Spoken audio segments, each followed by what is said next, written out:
Rarely has a hug meant so much. Like Jack Kennedy famously declaring "Ich bin ein Berliner," or Ronald Reagan urging the Soviets to tear down that wall. Joe Biden's embrace of the Ukrainian president in Kyiv today was designed to demonstrate beyond doubt, we're with you all the way. Freedom is priceless. It's worth fighting for as long as it takes. And that's how long we're going to be with you, Mr. President, for as long as it takes. After walking around the Capitol amidst the wail of air raid sirens, the US president signed the visitor's book, simply Slava Ukraine. Glory to Ukraine. To see the leader of the free world so publicly embracing the man who is most notably carrying its torch was undeniably emotional. James was there, but we'll also ask Robert in Washington and Debbie in Beijing for their analysis. Also on News at 10 tonight. Heartbreak for Nicola Bulley's family as her death is confirmed after 3 weeks of searching. Controversy in Scotland as one of the front runners for the SNP leadership says she would not have supported the bill on same-sex marriage. On no account should you gobble funk with Roald Dahl, say critics of the new editions, and the labour of love that took home a BAFTA. You know, the distance between filming on a farm in Temple Patrick to being at the Royal Festival Hall at the BAFTAs is a big one, you know, and I think it really all came home last night, yeah.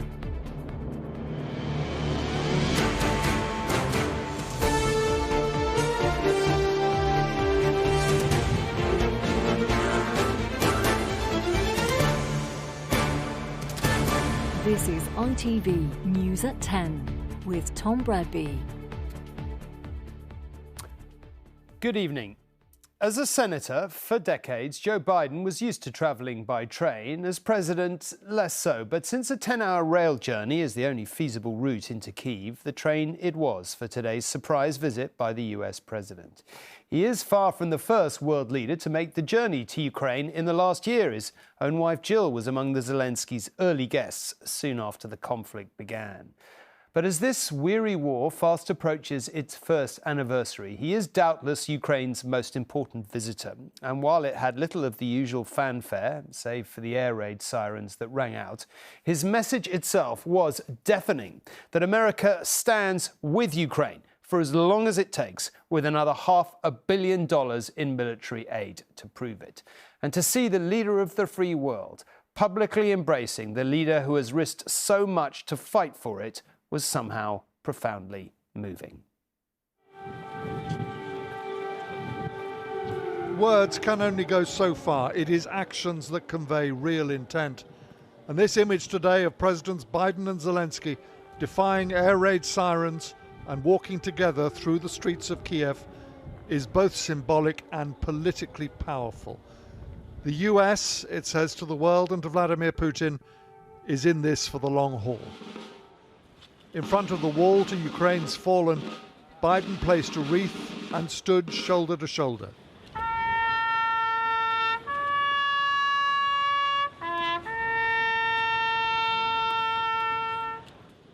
This image would be powerful anywhere.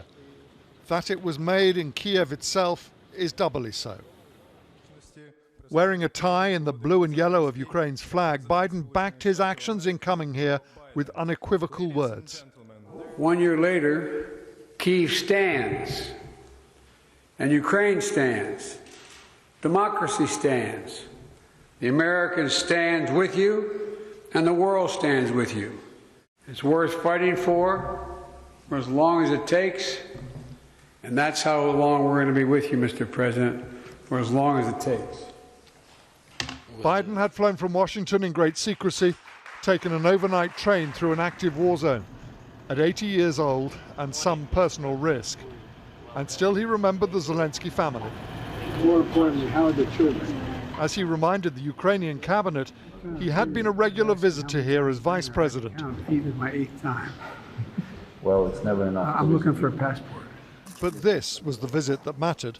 Thank you for your leadership. Thanks, bipartisan support. Thanks, Congress. I think that is a historical moment for our country. In the visitor's book, the president signed off his message Slava Ukraini, glory to Ukraine. Where the two men had earlier laid their wreaths, ordinary Ukrainians now believe the commitment to victory is real. I think it's very important for Ukraine because if he coming, it's maybe mean we win this war and soon, I hope. And were you surprised? Yes, it's surprise, of course. We will win together, Ukraine and United States. United States, number one support. And it's really cool. Our country is now powerful and important in the world arena. Outside the presidential palace, there's now a walk of fame where each leader who's come here gets a plaque showing the date of first phone call a year ago and date of visit. Without question, the most recent addition here is the most important and the least expected. James Mace, News at 10, Kiev. And James, as you can see, is in the Ukrainian capital tonight. James, emotional scenes really there today. But how significant do you see this moment as this visit today as being? Well, hugely so. Made much more so by the fact that those powerful words of his were made right here in the capital. You mentioned the Kennedy speech, the Reagan speech in front of the Brandenburg Gate. Those words wouldn't have had a fraction of the impact if they'd been made, say, in the Rose Garden of the White House. Come to the combination of the presidential visit, the image, and the words, and then it becomes a historical moment. That is why when President Zelensky suggested, look, why don't we meet on the Poland-Ukraine border, or maybe you can come just into Ukraine, we'll meet in Lviv, and the Biden team said, no, we wish to be in Kiev because we understand the symbolism of that. Now, it wasn't without risk. The Americans have just released a still photo of President Biden on the train, long train ride in, another long one back out again through a war zone, arduous journey, 80-year-old man, but it was a risk they were prepared to take, part of a big strategy over this weekend. It started with Kamala Harris in Munich at the weekend, accusing the Russians of war crimes and saying that won't be forgotten or forgiven.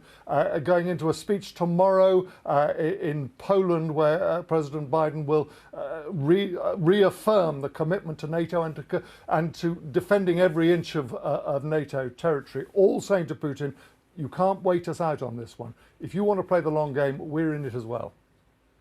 OK, James, thank you very much. Well, let's put some of that to Robert in Washington now. Robert, Mr. Biden very clearly saying America is with Ukraine for as long as it takes. But of course, he's got an election coming up. How broad is the US support for what he had to say in the Ukrainian capital today? Well, I think overwhelmingly this is a political boost for the president. He's seen to be bold and courageous. This is the first modern president to have visited an active war zone that hasn't already been sort of secured by a US military footprint and made the visit thereby secure. It also pushes back at the narrative that Joe Biden is too old to be kind of effective or dynamic, and we can expect plenty of those images of Joe Biden walking around Kyiv to play out in his 2024 presidential re-election campaign, assuming that he does indeed run again. But Tom, it would be a mistake to extrapolate from that there is a national consensus on Ukraine. There's no consensus on anything in this town or in this country. Indeed, today already some Republicans, both here on Capitol Hill, but also some who may run for the presidency, have said that Joe Biden's trip to Ukraine is somehow un-American because he's showing more concern for Ukraine's borders than he is for America's porous southern border. They're also saying that $1 billion of aid being sent to Ukraine should be spent back here at home instead. So all of this crystallizes that actually there is no real consensus on Ukraine, and that would be in severe jeopardy if an isolationist Republican should win the White House in 2024. OK, Robert, a discussion to be continued, but for now, thank you very much. And Ukraine may be enjoying a show of support from its Western allies, but there are fresh concerns about the support Russia could be banking on, most specifically from China. Tonight, Beijing's top diplomat is on his way to Moscow as the US, EU and UK all warn President Xi against providing weapons to Russia. And Debbie joins us now. Debbie, pretty interesting timing, I guess, of this visit. But what's your sense of whether China is really seriously thinking of providing lethal support to Moscow? Well, Tom, regards the timing, this wasn't a surprise visit. It's not a rare visit from Wang Yi. But when we get those images of China's top diplomat in Moscow potentially meeting with President Putin just hours after we've seen President Biden standing shoulder to shoulder with President Zelensky in Kyiv, is going to bring into sharp focus the deepening divisions there are between the East and West. The US does claim to have this intelligence that China's preparing to offer Moscow military support. I don't believe that is the case. I don't see what China has to gain by entering this conflict and prolonging the war. We wouldn't be talking about a new Cold War, it would be a new World War. The Chinese government actually claims it is preparing to put forward a peace settlement. We'll apparently get details in a speech being made by President Xi on Friday, on the anniversary of the invasion. If he does make that speech on that day, that would be a significant power play by the Chinese president. The Communist Party always puts its own interests first, so if it is preparing such a peace plan, it would be an accord that benefits Beijing, and we have to hope it would put us on the path to peace and not world war. OK, Debbie, yes indeed, but for now, thank you. Well, let's come back here now, and the tragic news for Nicola Bulley's relatives that confirmed their very worst fears. The 45-year-old's body was found yesterday, barely a mile from where she was last seen more than 3 weeks ago. Tonight, further questions about the police's handling of the search, but in a family statement, concerns too about public speculation and media intrusion, including, yes, from ITV. The family said Miss Bulley was the centre of their world and nothing will overshadow that. After more than 3 weeks of searching, today Nicola Bulley's family were told the news they never wanted to hear. Sadly, we are now able to confirm that yesterday we recovered Nicola Bulley from the River Wyre. Nicola's family have been informed and are of course devastated. Our thoughts are with them at this time, as well as with all her loved ones and the wider community. Lancashire Police also read a statement from the family where they said they are truly heartbroken. We will never forget Nikki. How could we? She was the centre of our world. She was the one who made our lives so special. We tried last night to take in what we had been told in the day, only to have Sky News and ITV making contact with us directly when we expressly asked for privacy. Nicola went missing on the 27th of January after parking her car here, and she was last seen walking her Springer Spaniel Willow along the River Wyre. Then later that morning, her phone and dog were found on a bench by the river bank, her phone still connected to a work group call. After weeks of searching, yesterday Lancashire Police recovered a body from the water, reported by a man and woman walking their dog around a mile from where Nicola's belongings were found.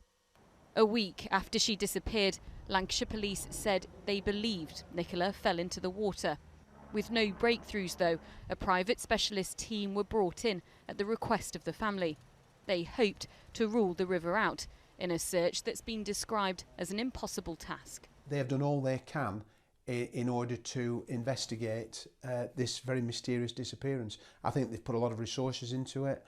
The very fact that the first day that Nicola went missing, the police were searching the river. I think what's caused a lot of confusion is that they came up with a working hypothesis, which personally I think they were right to do. But it was a hypothesis which also gained a lot of attention and speculation. And this rural community found themselves the focus of questions no one could answer. Walking along the same route Nicola often did, Sue and Val say they saw her just days before she went missing. It's a sad day, isn't it? Very sad. You know, you can actually feel the energy around you, just so sombre, really, and sad. Feel for the little girls, don't we? Today, Nicola's partner said his daughters will be supported by those who love them most, and nothing will ever cast a shadow over how special their mother was. Sangeeta Lal, News at 10, St Michael's on Wire. Throughout this winter, it has felt like the strikes just keep stacking up. Such is the logjam now that walkouts for one profession are being announced even while another is out manning the picket lines. Well, today it was revealed the overwhelming majority of junior doctors, 98% in fact, have voted for industrial action in England. An unprecedented three-day walkout is being planned for next month, adding their voices of discontent to the ambulance workers out today. From Burnley to Bristol and chanting in Crawley, ambulance staff the latest healthcare workers to join the growing number on strike. We haven't got enough staff, we haven't got enough crews, staff are working overtime just to pay their bills. Paramedics' problems are almost exactly echoed by nurses and now junior doctors, who have today confirmed they'll strike for 72 hours next month. It's completely overwhelming. It breaks you. In Leamington, Amy Atwater is packing for another day on the front line. Patient safety is being compromised all the time, where patients are dying needlessly. No, I didn't think it was going to be like this, and it certainly wasn't like this 10 years ago. Nearly all hospital doctors, except for consultants, are junior doctors. Around 2/3 of them are members of the BMA. 98% of those who voted are in favour of going on strike. They claim they've seen a 26% cut in real-term pay since 2008. The strike is likely to see a huge amount of outpatient appointments cancelled on those days. Well, of course I'll be worried about it, yeah. But obviously I want them to be paid properly. I'm with them 100%. I think the way we're treating the staff of the NHS is disgraceful. It's very stressful work. They need to be paid for it. Unions and the government will have to weigh up whether that public sympathy will hold, especially as you look ahead at a diary packed full of disruption over the next couple of months. There are already more regional ambulance strikes and nursing walkouts planned. The junior doctor strike will last for 3 consecutive days in March, but the exact date hasn't yet been announced. This just cannot go on without really undermining our capacity to recover services and creating ever-growing risks for patients. The government says it's investing a record amount into healthcare. Its pay offer is based on the recommendation of an independent review board, and there are now nearly 5,000 more doctors than there were 2 years ago. But Amy and her colleagues feel it's never been this bad. Disruption is the medicine of last resort for a healthcare system on its knees. Martin Stew, News at 10. The race to succeed Nicola Sturgeon as Scottish National Party leader is only just beginning, but already one of the candidates, barely hours after throwing her hat into the ring, has made the kind of comments on socially liberal policies that have proved fateful for other would-be party leaders. Kate Forbes, the Scottish Finance Secretary, said she would have voted against gay marriage as a matter of conscience. And Louise is in Glasgow to talk about all this. Louise, a pretty eventful launch day for her campaign, one might say. It certainly has been. She only stepped forward today, ending her maternity leave earlier, and she headed to a nappy factory in the East End of Glasgow, where she spoke about the importance of economic growth. But it is her faith that is grabbing the headlines. She's been upfront in the past of being a practicing Christian, but in running for SNP leader and First Minister, this is the first time she has faced detailed scrutiny over where her faith impacts her position on policy. So when questioned by Channel 4 over equal marriage, which was legalised in Scotland in 2014 before Kate Forbes was elected, she said through her faith, marriage is between a man and a woman, and that is what she practices. However, she added she would not roll back on any rights that already exist. But she was then asked if she had been there for that legislation being voted on, would she have voted against it? I would have. And I think the example that's worth talking about here is Angela Merkel. Under Angela Merkel's leadership, she held a vote on same-sex marriage. She implemented the results of that vote to introduce the legal right to equal marriage, but she voted in line with her conscience. As you can imagine, there's been quite a reaction to those comments on social media already, and even members of our campaign team seem to have had their head in their hands today. There are 3 candidates in this race, but of course it all comes down to who within the party supports her or the others, and they only have until Friday, so it'll be telling in the coming days how this impacts her bid. Okay, Louise, thank you very much. Well, families of the victims of the Plymouth gunman who shot his mother and 4 others before turning the gun on himself in the summer of 2021 have demanded changes to firearms laws. A jury has found that there were catastrophic failings at Devon and Cornwall Police, which failed to correctly risk assess Jake Davison for a gun licence. Relatives say it is beyond understanding that warning signs were ignored. Now, when Rishi Sunak travelled to Belfast on Friday amid speculation that a deal was close on the Northern Ireland Protocol, the talk was that an agreement with the EU could be unveiled early this week. But yet again, in the issue that has eluded Prime Minister after Prime Minister, no obvious progress. And Carl is here to talk about this for the 3,633rd time. Carl, I feel like whether you voted Remain, whether you voted for Brexit, at this point, it's sort of like total frustration on all sides that we just never seem to advance. Yep. Are we advancing in any way? It's Brexit, it's Northern Ireland, it's the protocol, and here we are again. Yeah. It sounds like the government has pretty close to a deal with the EU on one hand, but not one that's good enough for the DUP on the other. The key sticking point is the single market position that Northern Ireland has. You'll remember that Northern Ireland Protocol that Boris Johnson signed kept Northern Ireland in the single market in order to prevent a border having to be drawn on the island of Ireland. But that means that Northern Ireland has to follow EU rules with no say for Northern Irish politicians in EU's laws. The DUP are boycotting the Stormont Assembly until that is fixed. And take a listen to Sammy Wilson, their Brexit spokesman today. Just see if you think he sounds like a man who's about to do a deal and go back into Stormont. We can't go back into Stormont and implement something which we genuinely believe is going to do damage to the union and also do damage to our constituents and do damage to the economy of Northern Ireland. We would be charlatans if we did that, for the simple reason that people would say, you've complained about this and now you're going to operate it.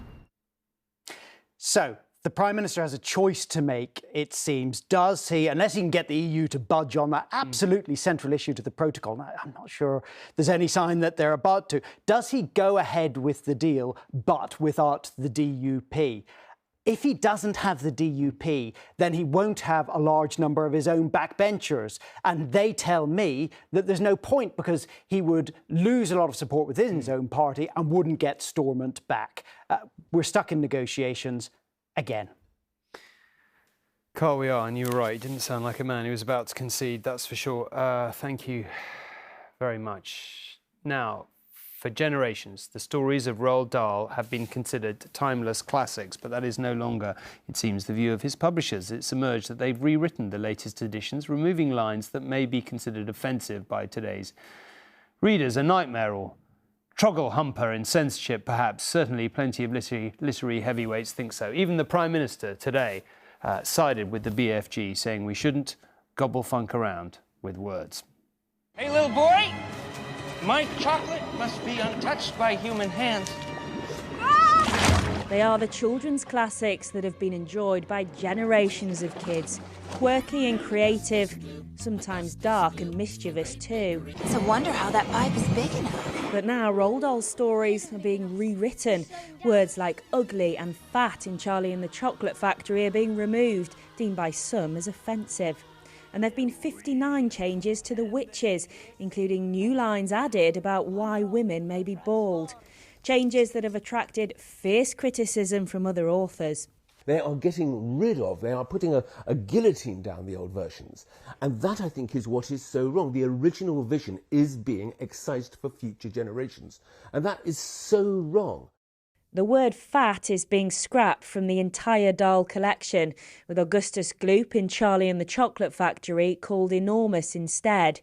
In Fantastic Mr. Fox, a line describing tractors as black has been cut. While Miss Trunchbull in Matilda changes from most formidable female to most formidable woman. Passages have also been rewritten in relation to gender. The Oompa Loompas, for example, are now gender neutral. What have we got this morning? Dahl's legacy has been marred by his anti-Semitic views. He died in 1990, but still regularly tops the list of favourite authors. There are 4 other children in this book. At this Leeds primary school, his books remain incredibly popular, but these children say they do understand why changes are needed. It's good, because then people don't say them out loud and offend anybody. Younger children, they might think, oh, that's okay, and I might be able to do that to someone when it's really not. By using words like enormous instead of fat, you understand the character, you've got the description still without sort of the negative terminology that isn't really needed for the story. The publisher Puffin has recently brought in sensitivity writers who will be making hundreds of changes to these books, so they say children can continue to enjoy them in the future.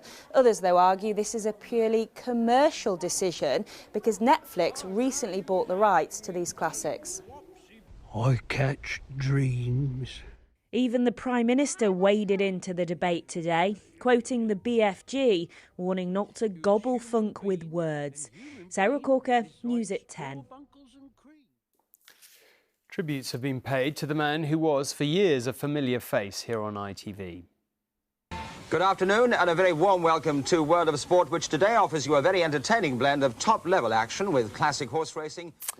Dickie Davis presented the channel's iconic World of Sport programme each Saturday afternoon from 1968 until it ended in '85. Gabby Logan said he was one of the very best, while Jeff Stelling called him a sports broadcasting legend. He died yesterday morning at the age of 94.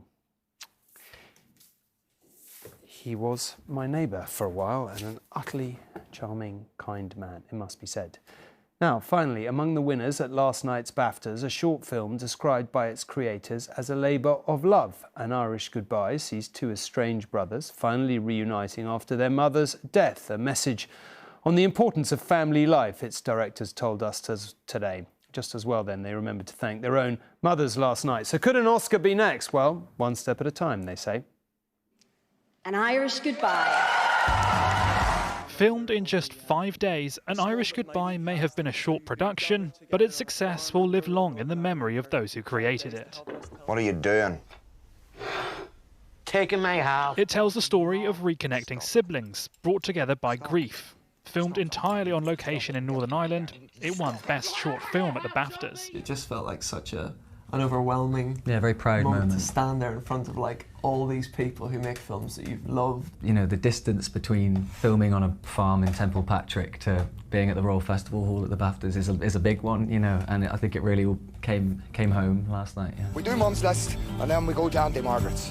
This awards season has been full of nominations for talent and projects from both Northern and the Republic of Ireland. With all my heart, I'll say sorry. Dark comedy The Banshees of Inisherin has won critics' approval.